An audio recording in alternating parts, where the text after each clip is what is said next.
বীরেশ্বর শিবের বরে ছেলেকে পেয়েছেন বলে মা তার নাম রাখলেন বীরেশ্বর। এত বড় নাম ধরে কি কেউ ছোট ছেলেকে ডাকে? বাড়িতে তাই সবাই তাকে বিলে বলে ডাকত। কিছুদিন পর অন্নপ্রাশন হলো। তখন তার নাম হলো নরেন্দ্রনাথ দত্ত। তবে আগের মতো সবাই বিলেই বলতো।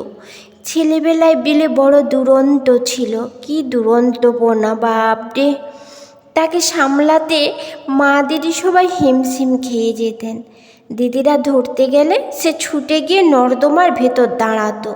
জানে দিদিরা সেখানে তাকে ধরতে আসবেন না, এলে তাঁদের স্নান করতে হবে। আবার মাঝে মাঝে বিলে খুব রেগেও যেত। তখন একটা কাণ্ড করে বসতো, যা সামনে পেত তাই ভেঙে চুরমার করত। কি ছেলে রে বাবা!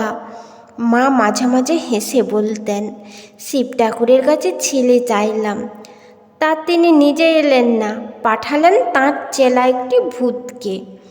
ছেলেকে শান্ত করার এক অদ্ভুত উপায় ভুবনেশ্বরী আবিষ্কার করেছিলেন। বিলের দুরন্তপনা যখন খুব বেড়ে যেত বা সে খুব রেগে যেত, তিনি তখন তার মাথায় কয়েক ঘটি জল ঢেলে দিতেন আর শিবের নাম করতেন।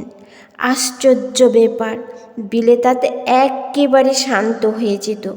আবার কখনো কখনো বলতেন, এভাবে দুষ্টুমি করলে শিব তোকে আর কৈলাসে যেতে দেবে না। তাতেও ফল হতো।